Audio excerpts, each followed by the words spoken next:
I'd like to welcome you to BeMoreNews.com. Big day, Joey Brown. Hey, my brother. How you doing, Donnie? Good to see you. I'm glad to see you, man. Thanks for showing us. It's been a busy morning. Okay. All right.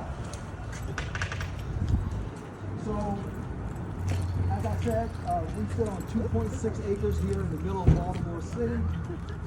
Crematory is at the end of the building. There's a reason for that, because when we do cremation, when the deceased is embalmed, dressed, and casketed, we come out of this door right here and we load onto a casing. You'll see that too. That's a cart with wagon wheels that's used to transport the dead. And we transition down to the plaza. And what this does is it takes the place of the cemetery experience in an urban setting. So we go down the plaza, and I should have had it set up for you. We put out a cemetery tent. We put out seating just like you see at the cemetery. And the family is seated, and the body is committed earth to earth, ashes to ashes, dust to dust. And then the doors open up, and we transition from the plaza into the theater. Why do we call it a theater? Because some families choose to witness the cremation. A lady came to me once, and she said that we weren't her choice of funeral homes. And I was like, well, why, you know? And then she said, but I'm here because I wanted to make sure that I got my husband's ashes back. Isn't that powerful? So this, I'm waiting for Mr. Holt. He's our crematory supervisor to open the doors. If you listen, you can hear the roar of retorts. There's 2 retorts in here. Retorts are cremation machines. Each retort emits about 80 decibels of sound. They're loud. You can hear it. When he opens that door, you're going to hear it even louder. So he's usually right on point. He should be opening like that now.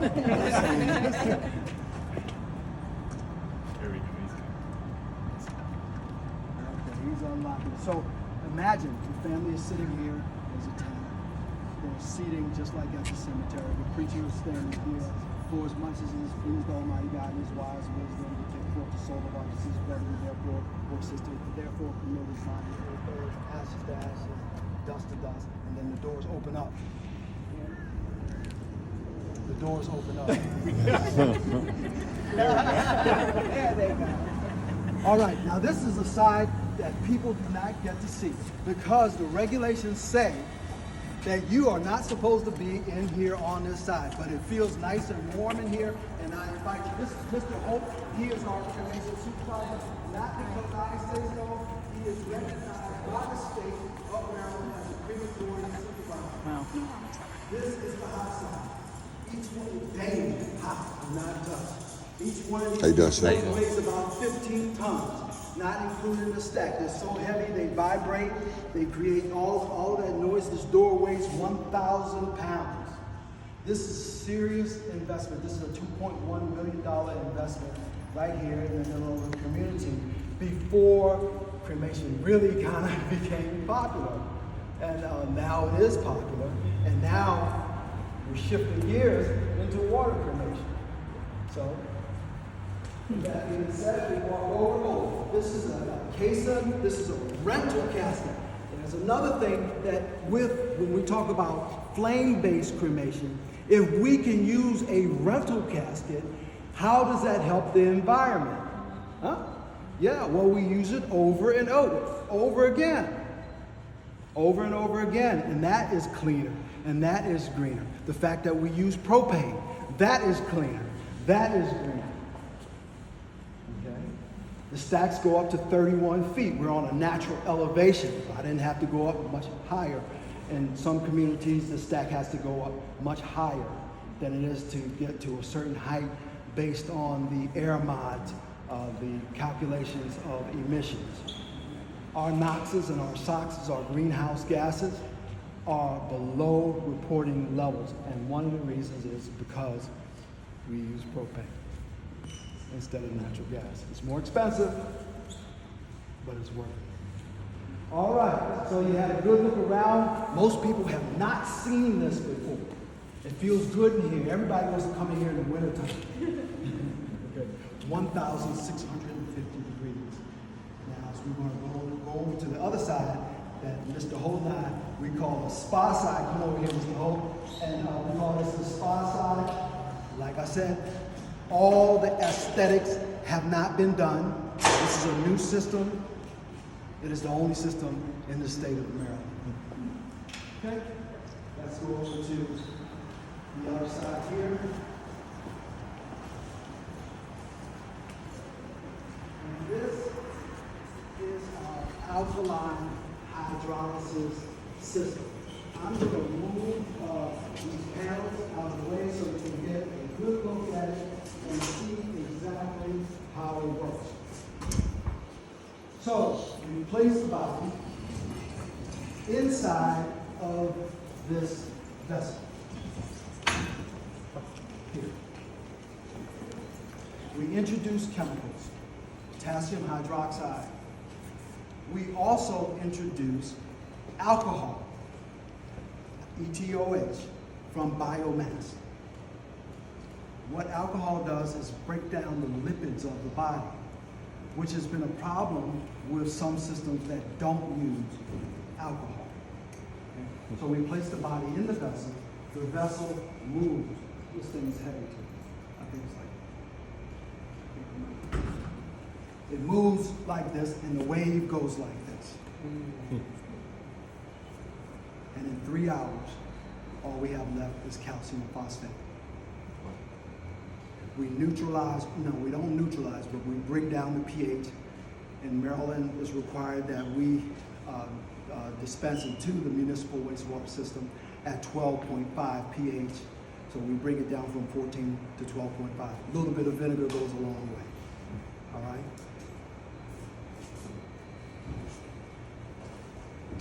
Okay, this is the exciting part. Okay, this is the inside of the system. We were working on it, so you might see we ground out some of the things, so you'll see a little bit of sediment that you normally would not see. And then the body is placed in here, and this is where the chemicals are introduced. Like I said, we place the body in here. The body is covered with a sheet to protect the dignity of the dead. At the final moment, we reach in and we push. And then we clip all the clips. Thus the process begins. It's not light. Stainless steel. Okay? Over here are the pH adjustment tanks. This is where we adjust the pH prior to the, we take a pH monitor and we check the pH electronically to make sure that we're at least 12.5 before we discharge into the municipal wastewater system. These two systems.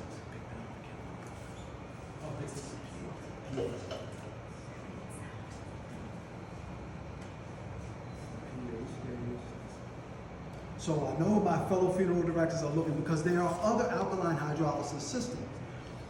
Why did we choose this one? This one is by fireless cremation.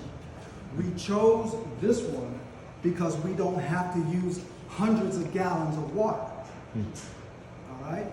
Because we're using another ingredient, that ETOH that I'm telling you, the ethanol.